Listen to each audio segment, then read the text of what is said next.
السلام علیکم دوستو، اردو کلاسک چینل پر خوش آمدید۔ معزز سامعین حضرات، آئیے سنتے ہیں آتون سیریز قسط نمبر 34۔ معزز سامعین، آپ سے امید کی جاتی ہے کہ ویڈیو کو لائک کریں اور چینل کو بھی سبسکرائب کر دیں، شکریہ۔ باقی ساری رات ہم دشوار گزار گھنے پہاڑی جنگلوں سے گزرتے رہے۔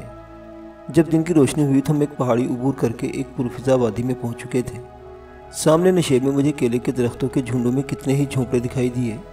سیاہ فام عورت نے خوش ہو کر اپنی بچی کا منہ چوم لیا اور ان جھونپڑوں کی طرف اشارہ کر کے بولی، یہ ہمارا قبیلہ ہے۔ سیاہ فام عورت اور اس کی بچی کے واپس پہنچنے پر اس کے قبیلے کے لوگوں نے بڑی خوشی منائی۔ 2 دن میں نے وہاں آرام کیا۔ ان لوگوں سے مجھے صرف اتنی معلومات ہی حاصل ہو سکی کہ یہ بدیل کھنڈ کا جنوبی علاقہ ہے اور یہاں چند نام کا ایک راٹھور راجہ حکمرانی کرتا ہے اور ہمارے پیچھے نرمدا کا دریا واقع ہے۔ کچھ روز اس قبیلے میں رہنے کے بعد میں تازہ دم ہو چکا تھا۔ میں نے اب ان سے اجازت طلب کی۔ سیاہ فام عورت اور اس کی بچی ہاتھ باندھ کر میرے آگے جھک گئیں۔ میں نے بھی ان کا شکر ادا کیا اور اجازت لے کر دریا نرمدا کی طرف روانہ ہو گیا۔ میں ان پہاڑیوں کے مخالف سمت شمال مغرب کی طرف چل رہا تھا، جہاں منحوس رگھو دیو کی حکمرانی تھی جو میرے خون کا پیاسا تھا۔ دریا نرمدا کے کنارے تک چھوڑنے قبیلے کا ایک جنگلی آدمی میرے ساتھ آیا۔ یہاں ایک پرانی بازار کا گھاٹ تھا جہاں ایک کشتی میں جس میں بانس، ناریل اور کیلے لدے ہوئے تھے دریا کے دوسرے کنارے پر جانے کے لیے تیار تھی۔ میں نے اپنے محافظ کو رخصت کر دیا اور کشتی میں بیٹھ کر دریا پار کر کے دوسرے کنارے پر پہنچ گیا۔ یہاں بانس اور ناریل کی ایک آڑتی سے ملاقات ہوگی۔ اس نے مجھے بتایا کہ وہاں سے گوالیار کا شہر 50 کوس کے فاصلے پر ہے۔ وہ چھکڑے پر ناریل اور کچے کیلے لے کر گوالیار کی طرف جانے والا تھا۔ میرے پاس کوئی اشرفی تو کیا کوئی پھوٹی کوڑی تک نہیں تھی۔ میرا لباس بھی جگہ جگہ سے پھٹ رہا تھا۔ میں نے ساتھی کو بتایا کہ مجھے ڈاکو نے اغوا کر لیا تھا، بڑی مشکل سے جان بچا کر بھاگا ہوں۔ اس نے ہمدردی کے طور پر مجھے اپنی گٹھلی میں سے ایک دھوتی اور کرتا نکال کر پہننے کو دیا اور اپنے چھکڑے پر بیٹھ کر گوالیار تک سفر کرنے کی اجازت بھی دے دی۔ 50 کوس کا فاصلہ ہم نے 2 دنوں میں طے کیا۔ تیسرے روز دن کی روشنی میں دور سے گوالیار شہر کی فصیل نظر آنے لگی تو میری جان میں جان آئی۔ فصیل کے 4 بڑے بڑے دروازوں کے اندر بندیا چل کی پہاڑیوں کے دامن میں یہ شہر آباد تھا۔ اس شہر پر چندل خاندان کے راجہ چند ویر کی حکمرانی تھی۔ خلجی فوجوں نے ابھی اس شہر کا رخ نہیں کیا تھا۔ اس کی وجہ دہلی میں عمرہ اور شاہی خاندان کی باہمی سازشیں اور چپکلش تھی، جس کا حال میں اپنی آنکھوں سے دیکھ چکا تھا۔ گوالیار شہر کے بازار کشادہ مگر گلیاں تنگ و تاریک اور اونچی نیچی تھی۔ اس شہر کا راجہ چندل ویر ایک کٹر برہمن راجہ تھا جو بھگوان شیو کا پجاری تھا۔ ہندوؤں کے عقیدے کے مطابق بھگوان شیو تخریب کی علامت ہے۔ وہ بڑا متعصب تھا اور دوسرے مذاہب کے لوگوں پر بڑی سختی کرتا تھا، جس کی وجہ سے گوالیار شہر میں مسلمانوں کے جو چند ایک گھرانے تھے وہ نقل وطن کر کے دہلی کی طرف کوچ کر چکے تھے۔ میں جس آڑتی کے ساتھ گوالیار آیا تھا اس سے مجھے اپنی حویلی میں ہی ٹھہرا لیا۔ میں نے اس پر یہی ظاہر کیا کہ میں ہندو برہمن ہوں۔ میرا مقصد وہاں سے کسی قافلے کے ساتھ شامل ہو کر دہلی کی طرف کوچ کرنا تھا۔ میرے پاس سفر خرچ بالکل نہیں تھا۔ میرا ارادہ شہر میں محنت مزدوری کر کے کچھ پیسے کمانے کا تھا۔ اس وقت مجھے اپنا پرانا سانپ کنتور بہت یاد آیا۔ اس کا دیا ہوا سانپ نما قیمتی مہرہ بھی مجھ سے ضائع ہو چکا تھا۔ اگر میرا ناک دوست کنتور میرے ساتھ ہوتا تو مجھے اتنی مصیبتیں نہ اٹھانی پڑتی اور وہ گوالیار کے کھنڈروں میں جا کر اپنے متی سانپ کی مدد سے زمین میں دفن شدہ خزانے کی کچھ دولت بھی بڑی آسانی سے حاصل کر سکتا تھا۔ اب تو میں اپنی طاقت ہی کھو چکا تھا، ایک اعتبار سے بے بسی اور لاچاری کی زندگی بسر کر رہا تھا۔ جب میرے ہندو آڑتی میزبان کو پتہ چلا کہ میں دہلی جانا چاہتا ہوں تو اس نے بڑی فراخ دلی سے مجھے سفر خرچ دینے کی پیشکش کی اور میں نے بھی بڑی فراخ دلی سے اسے قبول کر لیا۔ مجھے دہلی سے کسی قافلے کی آمد کا انتظار تھا۔ ہندو آڑتی کا نام شیوانند تھا۔ یہ ایک ادھیڑ عمر کٹر برہمن ہندو تھا جس کی ایک بھی بیٹی سکارنی نام کی تھی۔ انہی دنوں اسے ایک ایسا مرض لاحق ہو گیا کہ وہ بستر سے لگ گئی۔ میں جنگل میں جا کر اس کے لیے جڑی بوٹیاں اکٹھے کر لایا، اس کا علاج کیا اور وہ پھر سے صحت مند ہو گئی۔ لڑکی کا باپ شیوانند مجھ سے اتنا خوش ہوا کہ اس نے مجھے کہا کہ میں اس کی بیٹی سویکارنی سے شادی کر لوں۔ سویکارنی اگرچہ بہت خوبصورت برہمن زادی تھی مگر میں کوئی ایسی مخلوق تھا جو اس سے شادی کر سکتا، کیونکہ میرے دل کو پکا یقین تھا کہ ایک نہ ایک روز میری کھوئی ہوئی غیر فانی طاقت مجھے ضرور واپس مل جائے گی، اور اس لحاظ سے میرا کسی فانی مخلوق کے ساتھ شادی کرنا مناسب نہیں تھا۔ ویسے بھی میں خانہ بدوش تھا، تاریخ کے ناقابل عبور صحراؤں کا مسافر تھا۔ میں کسی لڑکی سے شادی رچا کر اس کی زندگی فراق کے لک و دک ریگزاروں کے حوالے نہیں کرنا چاہتا تھا۔ میں نے یہ کہہ کر شیوانند کو ٹال دیا کہ میرے اپنے ہی خاندان کی ایک لڑکی سے میری منگنی ہو چکی ہے۔ اسے میری بات کا یقین آ گیا۔ اتفاق سے سویکارنی کے لیے گوالیار شہر کے ایک برہمن پنڈت کے بیٹے کا رشتہ آ گیا۔ میں ابھی پاندیا کی حویلی میں دہلی سے آئے ہونے والے قافلے کا انتظار کر رہا تھا کہ سویکارنی پنڈت کے بیٹے کے ساتھ شادی ہو گئی۔ میں زیادہ وقت شہر اور شہر سے باہر جنگل اور کھیتوں میں گزارا کرتا، کیونکہ گھر میں رہتے مجھے خدشہ تھا کہ کہیں برہمن پر میرا اصل مذہب ظاہر نہ ہو جائے۔ اس میں کوئی خطرناک بات نہیں تھی، لیکن میں نہیں چاہتا تھا کہ میرے میزبان کے جذبات کو ٹھیس پہنچے، جبکہ وہ مجھے اپنی لڑکی کا رشتہ بھی پیش کر چکا تھا۔ سویکارنی کے بیاہ کو وہ مشکل 4-5 روز گزرے ہوں گے کہ ایک دن شام کو حویلی میں لوٹا تو وہاں کوہرام بچا ہوا تھا۔ سویکارنی کا خامند مر گیا تھا۔ وہ اپنی نئی بیاہتا دلہن کو لے کر اپنے سسرال کی جانب آ رہا تھا کہ کسی دشمن نے پیچھے سے خنجر گھونپ کر اس کا کام تمام کر دیا۔ 4-5 روز کی بیاہی دلہن بیوہ ہو گئی، لیکن اس وقت میرے پونترے کی زمین نکل گئی جب میں نے سنا کہ نوجوان بیوہ کو اپنے مردہ شوہر کے ساتھ ہی چتا پر جلانے کی تیاریاں ہو رہی ہیں۔ اس زمانے میں ستی کی رسم عام تھی اور خاص طور پر برہمن عورتیں اپنے مردہ شوہروں کا سر گود میں رکھ کر جل کر راکھ ہو جاتی تھیں۔ عام طور پر کٹر مذہبی ہندو بیوہ عورتیں خوشی خوشی آگ میں جل جاتی تھیں، کیونکہ ان کا عقیدہ تھا کہ وہ اگلے جنم میں اپنے شوہر کی بیوی بن کر ظاہر ہوں گی۔ لیکن قدیم ہندوستان میں رہتے ہوئے ایسے واقعات بھی میری نظروں سے گزرے تھے کہ بعض ہندو بیوہ عورتیں چتا پر جلنا نہیں چاہتی تھیں، مگر برہمن اور رشتہ داروں نے انہیں زبردستی آگ کے شعلوں میں دھکیل دیا۔ شیوانند کی لڑکی چونکہ برہمن زادی تھی، اس لیے مجھے یقین تھا کہ وہ اپنے مرے ہوئے شوہر کے ساتھ خوشی خوشی ستی ہو جائے گی، لیکن میرا یہ خیال غلط نکلا۔ جب میں اس کے پاس تعزیت کے لیے گیا تو میں نے دیکھا ابھی اس کے سرخ سفید نازک ہاتھوں پر مہندی کا رنگ بھی پھیکا نہیں ہوا تھا۔ وہ سفید چادر میں لپٹی سر جھکائے بیٹھی تھی، اس کے سیاہ بال کھلے تھے، مانگ کا سندور بکھر چکا تھا، ماتھے کی بندیاں مٹا دی گئی تھیں اور کلائیوں کی چوڑیاں بھی توڑ دی گئی تھیں۔ اس کے قریبی کچھ ہندو رشتہ دار عورتیں بیٹھی اشلوک پڑ رہی تھیں۔ میں سویکارنی کے پاس جا کر بیٹھ کے اس کے خامند کی موت پر افسوس کا اظہار کرنے لگا۔ اس نے ایک لمحے کے لیے اپنی بڑی بڑی خوبصورت آنسوں سے بھری آنکھیں اٹھا کر میری طرف دیکھا اور اس کی پلکوں سے ٹپ ٹپ آنسو گرنے لگے۔ اس کے چہرے پر غم سے زیادہ خوف اور دہشت تھی۔ اس کے خامند کی لاش دوسرے کمرے میں پڑی تھی اور برہمن پنڈت اور پجاری اس کو نہلانے کے بعد اس پر خوشبوئیں مل رہے تھے۔ اشلوک پڑنے والی عورتیں ایک مٹی کا گول برتن اٹھا کر لے آئیں جس میں لوبان اور اوت سلگ رہے تھے اور درمیان میں شیو جی مہاراج کی مورتی رکھی تھی۔ عورتوں نے بیوہ سویکارنی کے سر کے گرد اس برتن کو 7 بار پھرایا اور اس کے خامند کی لاش والے کمرے میں چلی گئی۔ جو ہی کمرہ خالی ہوا، برہمن لڑکی سویکارنی میرا بازو زور سے پکڑ لیا اور دہشت سے سہمی خشک آواز میں کہا، مجھے بچا لو، میں چتا پر جل کر مرنا نہیں چاہتی، بھگوان کے لیے ہری لال مجھے بچا لو۔ میں نے اپنا نام وہاں ہری لال بتایا تھا۔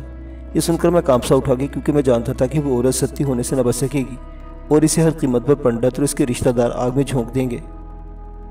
میرے دل میں اس کے لیے شدید ہمدردی پیدا ہو گئی۔ میں نے اسے ہر قیمت پر اس مذموم رسم کی بھینٹ چڑھنے سے بچانے کا فیصلہ کر لیا۔ میں نے اس سے کہا، فکر نہ کرو، میں تمہیں یہاں سے نکال لوں گا۔ وہ پھٹی پھٹی آنکھوں سے مجھے تکنے لگی، جیسے اب اسے خیال آ رہا تھا کہ میں اسے اس جہنم سے کیسے نکال سکوں گا۔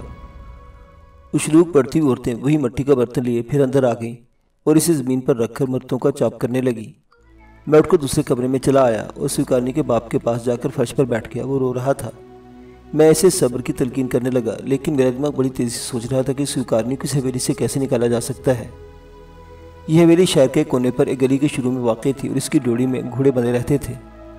اگرچہ اصولی طور پر مرنے والے کا کریا کرم اس کے ماں باپ کے گھر میں ہونا چاہیے تھا، مگر یہ کسی خاص گوت کے برہمن تھے جن کے ہاں اگر بڑی اولاد کی شادی کے بعد لڑکا شوراتری سے پہلے فوت ہو جائے تو کریا کرم لڑکی کے گھر والے کرتے ہیں تاکہ منحوس لڑکی کا سایہ بھی اپنے سسرال کے گھر پر نہ پڑنے پائے۔ یہی وجہ تھی کہ کریا کرم کی ساری رسومات سویکارنی کے باپ کے گھر میں ادا ہوئی تھی۔ مرنے والے کے رشتہ دار بھی جمع ہو رہے تھے اور ماتم ہو رہا تھا۔ ہندو عورتیں ٹولیاں بنا کر بیٹھی تھی اور اونچی آواز میں بین کر رہی تھی۔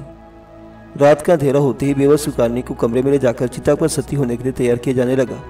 اس کو زعفرانی ساڑی پہنائی گئی، بالوں میں کافور لگایا گیا، 7 ناریل اس کے آگے توڑے گئے اور اس کے خامد کی لاش کے گرد 7 پھیرے لگوائے گئے۔ اس سارے وقت میں سویکارنی کا نازک جسم موت کے خوف سے بے مجنون کی طرح لرزتا رہا۔ شہر کے باہری شمشان بھومی میں چتا تیار ہو چکی تھی، وقت گزر رہا تھا۔ ایک بے گناہ لڑکی آگ میں جلانے کی ساری تیاری زور و شور سے ہو رہی تھی۔ بدنصیب برہمن لڑکی نے اپنی زندگی کی امید صرف اس وعدے سے باندھ رکھی تھی کہ میں نے اس کی زندگی بچانے کا اس سے وعدہ کیا تھا اور اب مجھے اپنی جان پر کھیل کر اس کی زندگی کو بچانا تھا۔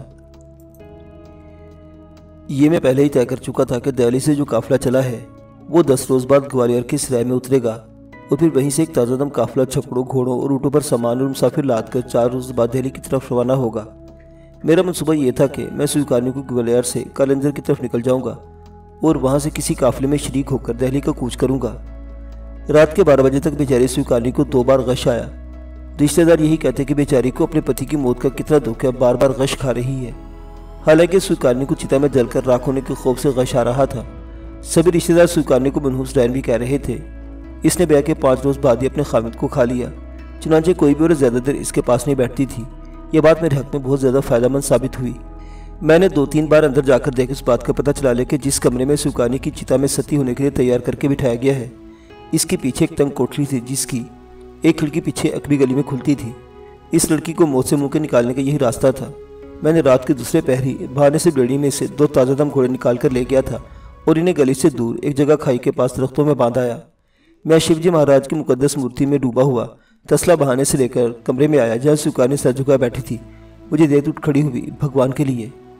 میں نے اپنے ہونٹوں پر ہاتھ رکھ دیا، وہ پوری طرح کانپ رہی تھی۔ پھر میں نے اسے ساری اسکیم بتائی۔ اس نے بتایا کہ پچھلی کوٹری کی کھڑکی پر تالا لگا ہے۔ میں نے تسلا اس کے سامنے رکھا اور لپک کر پچھلی کوٹری میں آ گیا۔ کھڑکی پر واقع تالا پڑا تھا۔ میں نے ڈھونڈ کر لوہے کی ایک سلاخ تلاش کر لی اور اسے کنڈے میں ڈال کر زور سے اپنی طرف کھینچا تو تالا کنڈی سمیت اکھڑ گیا۔ میں نے باہر آ کر سکانی سے کہا، یہاں سے نکل چلو، جلدی کرو۔ وہ تو بدنصیب چتا کے شوروں سے بچنے کے لیے قلعے کی دیوار پر سے بھی کودنے کو تیار تھی۔ میرے جملہ سن کر اس کے جسم میں ایک نئی طاقت آ گئی۔ وہ تیزی سے میرے ساتھ کوٹری میں آ گئی۔ نیچے گلی میں گھٹا ٹوپ اندھیرا تھا۔ پہلے میں نے کھڑکی میں سے نکلا، نیچے دیوار کی اوپری ہوئی کارنس پر پاؤں رکھا اور پھر نیچے لٹک کر گلی میں کود گیا۔ میرے بعد سوکارنی کھڑکی سے نکل آئی۔ میں نے اس کے کودتے ہی اسے نیچے سے سنبھال لیا اور ساتھ لے کر گلی سے نکل کر ان درختوں کی طرف دوڑا جہاں گھوڑے ہمارے انتظار میں کھڑے تھے۔ ہم اندھیرے میں دوڑتے دوڑتے درختوں کے جھنڈ میں پہنچے، گھوڑوں پر سوار ہوئے اور یہ تیز اڑاتے شہر کے مشرقی حصے کی طرف روانہ ہو گئے۔ شہر کے باقی دروازے بند تھے مگر مشرقی دروازہ شمشاد بھومی کی طرف جانے والی ارتھی کے لیے کھلا رکھا گیا تھا۔ سوکارنی نے اپنے آپ کو زعفرانی ساڑی میں لپیٹ رکھا تھا جس کا رنگ رات کے اندھیرے میں سیاہ نظر آتا تھا۔ شہر کا یہ دروازہ اگرچہ کھلا تھا مگر وہاں راجا کے سپاہی پہرا دے رہے تھے۔ انہوں نے دروازے میں ہمیں روک لے پوچھا کہ ہم کون ہیں اور کہاں جا رہے ہیں۔ میں نے سوکارنی کو سب کچھ پہلے سمجھا دیا تو روتے بولی، بھیا جی مر گئے ہیں، شمشان بھومی جا رہی ہوں نندوئی کے ساتھ۔ میں نے پہرے دار کو بتایا کہ جس کی ارتھی پچھلے پہر شمشان جائے گی یہ اس کی بہن ہے اور ضروری رسمیں پوری کرنے شمشان بھومی جا رہی ہے۔ پہرے دار افسوس کا اظہار کرتے ہوئے ہمیں جانے کی اجازت دے دی۔ شہر کے دروازے باہر نکلتے میں نے سوکارنی سے کہا کہ وہ جم کر گھوڑے پر بیٹھے اور گھوڑے کی باگیں ڈھیلی چھوڑ دے۔ اس بیچاری کو نئی زندگی ملی تھی، اس کا حوصلہ بلند ہو گیا۔ اس نے گھوڑے کی باگیں ڈھیلی چھوڑ کر ایڑ لگائی۔ میں نے اپنا گھوڑا آگے کر دیا۔ ہمارے گھوڑے اندھیری رات میں کلنجر کی طرف جانے والی کچی سڑک پر ہوا سے باتیں کر رہے تھے۔ کلنجر کی جانب سے پایا تخت اگرچہ بہت دور تھا لیکن راستہ محفوظ تھا، اس لیے کہ اس قسم کی تشویشناک خبریں مجھے گوالیار میں ملنے لگی تھی کہ جلال الدین خلجی کے قتل کے بعد علاؤالدین خلجی دہلی کے تخت پر قابض ہو گیا ہے، اور نہ صرف یہ کہ اس نے اپنے بھائی الغ خان اور بھائی نصرت خان کی سرکردگی میں ایک لشکر گجرات فتح کرنے کے لیے بھیج دیا ہے بلکہ اس نے ان تمام امیروں کا قتل کرا دیا ہے جو جلال الدین کے ساتھ آئے تھے اور جو افراد فرار ہو چکے ان کی تلاش میں ہے۔ میں بھی جلال الدین خلجی کے عمرہ میں سے تھا اور ظاہر ہے کہ ایسی حالت میں جب کہ میری طاقت معطل ہو گئی تھی، اگر گرفتار کیا گیا تو قتل ہو سکتا تھا۔ یہی وجہ تھی کہ میں کلنجر کی طرف سے ہو کر بندیا چل کے جنگلوں میں سے گزرتا ہوا دہلی پہنچ کر وہاں سے مشرقی مگدھ کی طرف نکل جانا چاہتا تھا۔ برہمہ لڑکی زنجیر کی طرح میرے پاؤں میں بندھی ہوئی تھی اور مجھے اس زنجیر کے ساتھ ہی دشوار گزار سفر کرنا تھا۔ رات بھر ہم سفر کرتے رہے۔ صبح ہوئی تو جنگل میں ایک ندی کے کنارے قیام کیا، تازہ دم ہوئے، جنگلی پھولوں سے پیٹ کی آگ بجھائی اور ایک بار پھر اپنے سفر پر روانہ ہو گئے۔ دوپہر کے بعد دریائے چمبل کے کنارے ایک قصبے میں پہنچے تو وہاں افراتفری مچی ہوئی تھی۔ لوگ خچروں، گدھوں اور چھپڑوں پر سامان لاد کر قصبے سے بھاگ رہے تھے۔ معلوم کرنے پر معلوم ہوا کہ علاؤالدین خلجی کی فوجیں گجرات کو فتح کرنے کے لیے آگے بڑھتی چلی آ رہی ہیں اور راستے میں جو گاؤں یا قصبہ آتا ہے اسے لوٹ کر تاخت و تاراج کر دیا جاتا ہے۔ ہم قصبے کی ایک سرائی نما حویلی میں اترے تھے۔ یہ حویلی بالکل خالی تھی اور سامان ادھر ادھر بکھرا ہوا تھا۔ ہم نے جلدی جلدی یہاں نہا کر اپنا لباس تبدیل کیا۔ مجھے یہاں مردانہ اور سکانی کو زنانہ کپڑے مل گئے۔ رسوئی میں کھانے پینے کی چیزیں بھی موجود تھیں۔ گھوڑوں کے آگے استبل سے چارہ لا کر ڈالا گیا اور سوچنے لگے کہ اب ہمیں کس طرف کا رخ کرنا چاہیے، کیونکہ ہمارے پیچھے میری جان کی دشمن علاؤالدین کی فوجیں چلی آ رہی تھی۔ آگے ایک طرف سوکانی کے دشمن رشتہ داروں کا شہر گوالیار تھا تو دوسری جانب ایک نہ ختم ہونے والا پہاڑی سلسلہ تھا جو خطرناک حشرات الارض اور آدم خور شیروں سے بھرا پڑا تھا۔ ہمارے سامنے ایک راستہ تھا۔ ہم دریا چمبل کے کنارے سفر کرتے ہوئے کسی طرح گجرات کے قریبی ساحلی سمندر پر جا نکلے۔ میرا ارادہ وہاں سے کسی بادبانی جہاز میں سوار ہو کر مسلمان ملک اندریس کی طرف جانے کا تھا، جہاں مور اسلامی حکمران ایک عظیم الشان اور تاریخ ساز اسلامی حکومت کی بنیاد ڈال چکے تھے۔ بس یہی ایک سوال مجھے بار بار پریشان کر رہا تھا کہ سوکانی کا کیا ہوگا۔ اس سوال کا میرے پاس ایک ہی جواب تھا کہ میں دہلی کے بجائے اب گجرات کے کسی ساحلی علاقے میں پہنچ کر اس کی شادی کسی ہندو برہمن سے کرا دوں گا اور خود اندلس کی طرف کوچ کر جاؤں گا۔ لوگوں کا ایک قافلہ قصبہ چھوڑ کر گجرات کی طرف جا رہا تھا۔ ہم بھی اس میں شامل ہو گئے۔ یہ ہندو لوگ تھے، وشنو بھگوان کی پجاری تو راستے میں وشنو کے بھجن گاتے سفر کر رہے تھے۔ اس قافلے کے ساتھ ہم اس لیے ہوئے تھے کہ ہمیں خوراک اور پانی کی صورت میسر تھی، کیونکہ گجرات کی طرف جانے والا راستہ بنجر پہاڑیوں کے ایک بے آب و گیا علاقے سے گزرتا تھا جہاں ہمیں پانی کی ایک بوند بھی نہیں مل سکتی تھی۔ 7 روز تک ہم نے اس قافلے کے ہمراہ سفر کیا اور پھر بندیا چل کے دامن کا سرسبز و شاداب جنگل شروع ہو گیا۔ یہاں سے مجھے شمال مغرب کی طرف سے ہو کر ساحل سمندر کی طرف بڑھنا تھا۔ چنانچہ میں نے سویکارنی کو ساتھ لیا اور قافلے سے الگ ہو گیا۔ دریا چمبل ہم سے دائیں جانب کے پہاڑی سلسلے کی طرف چلا گیا تھا۔ ہم نے کھانے پینے کا کوئی سامان اپنے ساتھ رکھ لیا اور ہمارے گھوڑے قدم قدم چلتے مسافت طے کر رہے تھے۔ اس دوران برہمن لڑکی سویکارنی مجھ سے خاصی گھل مل گئی تھی۔ اس حقیقت نے اسے میرا گرویدہ بنا دیا تھا کہ میں انتہائی دلیری سے کام لیتے سے موت کے منہ سے نکالا ہے۔ وہ سفر میں میرا بہت خیال رکھتی، کھانے کو مجھے پہلے دیتی اور پھر خود کھاتی۔ ہم نے قافلے والوں سے لے کر 2 کمانے اور تیروں کے ترکش اور ایک بھالا اور تلوار اپنے پاس رکھ لی تھی۔ ہم خاموشی اور ثابت قدمی سے سفر کر رہے تھے۔ 5 دن تک ہم جنگلوں میں چلتے رہے۔ چھٹے روز دریا چمبل پہاڑوں سے نکل کر ایک بار پھر ہمارے قریب آ گیا۔ ہم نے اس کے کنارے کے ساتھ ساتھ چلنا شروع کر دیا۔ سورج غروب ہونے سے پہلے ہم ایک گھاٹ پر پہنچے جہاں بڑی بڑی کشتیاں گجرات کی طرف جاتی تھی۔ ہمارے گھوڑے بھی تھک چکے تھے، ہم خود جنگلوں کی سفر سے تنگ آ گئے تھے۔ ہم نے دونوں گھوڑے وہیں گھاٹ پر فروخت کر دیے، جو رقم ملی وہ کشتی بان کے حوالے کی اور بادبانی کشتی میں سوار ہو گئے۔ مجھے یقین تھا کہ علاؤالدین کی فوجیں بھی گجرات نہیں پہنچی ہوگی اور میں وہاں سے کسی بادبانی جہاز میں بیٹھ کر اندلس کی طرف فرار ہو سکوں گا۔ دریا چمبل میں 3 روز تک سفر کرنے کے بعد بادبانی کشتی گجرات کاٹھیا واڑ یعنی کورو منڈل کے شمال کی جانب ساحل کے ایک بندرگاہ سے کچھ فاصلے پر کنارے کے ساتھ جا کر لگ گئی۔ یہاں سے گجرات کا شہر 7 کوس کے فاصلے پر تھا، جو ہم نے مسافروں کے ساتھ ایک چھکڑے میں طے کیا۔ گجرات فصیل شہر تک پہنچتے پہنچتے رات ہو گئی۔ خلجی فوجوں کی چڑھائی کی اطلاعات گجرات کے راجہ چندر بھاٹے کو مل چکی تھی اور اس نے فصیل شہر پر دریا کی طرف تیر انداز دستے تعینات کر رکھے تھے۔ شہر کے دروازے سرے شامی بند کر دیے جاتے تھے۔ شہر پناہ کے دروازے پر راجہ چندر بھاٹے کے سپاہیوں نے پوچھا کہ ہم کون اور کہاں سے آئے ہیں۔ میں نے انہیں بتایا کہ ہم کالنجر کے جنوبی قصبے سے فرار ہو کر آ رہے ہیں، کیونکہ دہلی کے بادشاہ کی فوجیں چڑھی جاتی ہیں۔ ہمیں شہر میں داخل ہونے کی اجازت مل گئی۔ گجرات کا تاریخی شہر سمندر کے کنارے اس طرح آباد کیا گیا تھا کہ ایک بہت بڑی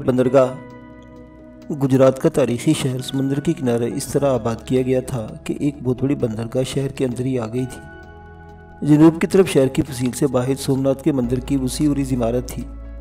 اسی مندر کی تباہی میں سلطان محمود غزنوی کی فوج کے ساتھ رہ کر خود اپنی آنکھوں سے دیکھ چکا تھا، مگر ہندو راجاؤں نے پھر اسے تعمیر کروا دیا تھا۔ مندر کے ارد گرد ایک مضبوط اور اونچی فصیل بنی ہوئی تھی۔ اس فصیل کے برجوں میں بھی تیر اندازوں کے دستے پہرا دے رہے تھے۔ رات کے وقت ان برجوں میں مشعلیں روشن تھی۔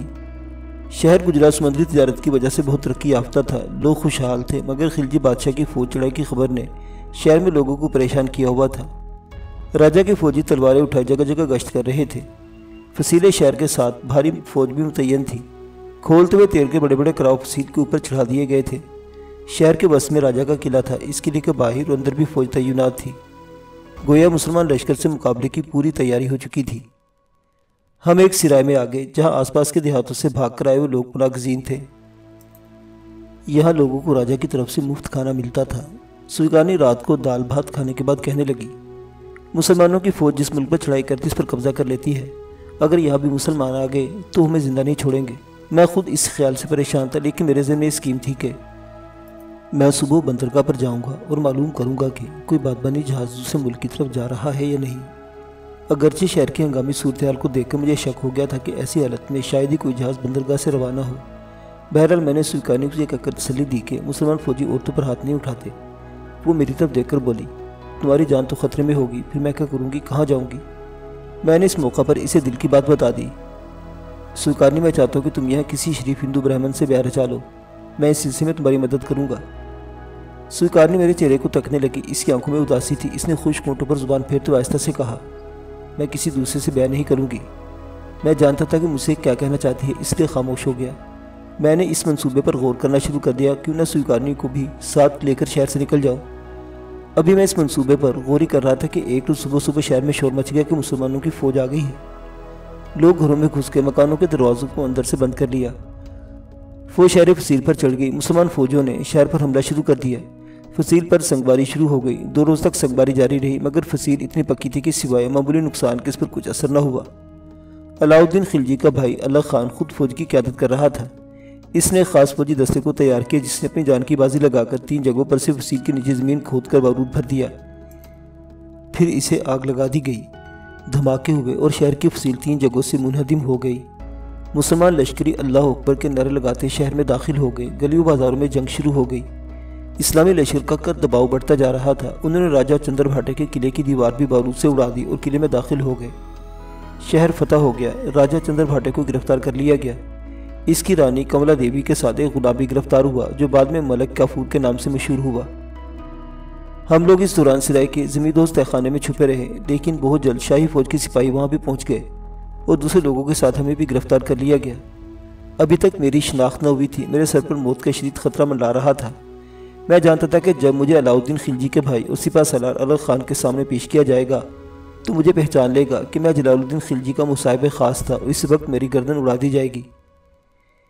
لیکن تقدیر کو کچھ اور ہی منظور تھا۔ جب مجھے اور سویکارنی کو الغ خان کے حضور پیش کیا گیا تو اس نے مجھے فوراً پہچان لیا اور بولا، میں تمہاری ایک عرصے سے تلاش تھی۔ میں سمجھ گیا کہ انجامہ پہنچا ہے، کوئی دم تلوار کا مار میری گردن پر پڑے گا اور میرا سر کٹ کر نیچے گر پڑے گا۔ مگر پانسا الٹ گیا۔ الغ خان نے مسکراتے ہوئے کہا، تم جلال الدین کے امیر ضرور تھے، مگر میں جانتا ہوں کہ تم طبیب خاص بھی تھے اور تمہیں جڑی بوٹیوں پر بہت دسترس حاصل ہے۔ میں بھی تمہیں اپنا طبیب خاص بناتا ہوں۔ مجھے نئی زندگی مل گئی، اب مجھے سویکارنی کی فکر تھی، اس کے ساتھ کیا سلوک کیا جاتا ہے۔ الغ خان نے مجھ سے پوچھا، یہ لڑکی کون ہے؟ شکل سے ہندو لگتی ہے۔ میں نے کہا، علیجا، یہ ایک برہمت زادی ہے، لیکن مجھ سے شادی کرنے کے بعد مسلمان ہو گئی ہے۔ الغ خان ہنس دیا۔ اس نے اپنے گلے میں سے موتیوں کو ایک قیمتی ہار اتار کر میری طرف بڑھایا اور کہا، یہ ہماری طرف سے تمہاری شادی کا تحفہ ہے۔ ہمیں شاہی محل کے ایک مہمان خانے میں پہنچا دیا گیا۔ وہاں آتے ہی سویکارنی نے مجھ سے پوچھا کہ میں نے اسے یہ کیوں نہیں بتایا کہ میں مسلمان ہوں اور بادشاہ کا شاہی طبیب رہ چکا ہوں۔ اس کے چہرے پر شدید حیرت اور شکایت کے اثرات تھے۔ اب میرے لیے سوائے اعتراف کر لینے کا کوئی راستہ نہ تھا۔ میں نے اپنے بارے میں صرف اتنا ہی صاف صاف بتایا کہ میں مسلمان ہوں اور جلال الدین خلجی کا طبیب خاص تھا، اور بادشاہ کے قتل کے بعد میں لشکر سے فرار ہو کر گوالیار کے قرب و جوار کے جنگلوں میں پہنچ گیا تھا۔ سویکارنی کی آنکھوں سے ٹپ ٹپ آنسو گرنے لگے۔ کچھ سمجھ نہیں آ رہا تھا کہ میں اسے کس طرح تسلی دوں۔ اس نے اچانک میرا ہاتھ تھام لیا اور بولی، تم نے مجھے اپنی پتنی کہا ہے، اب میں تمہاری پتنی ہوں، میں تمہارا مذہب قبول کرتی ہوں۔ میں بھجکا سا رہ گیا، عجیب صورتحال پیدا ہو گئی تھی۔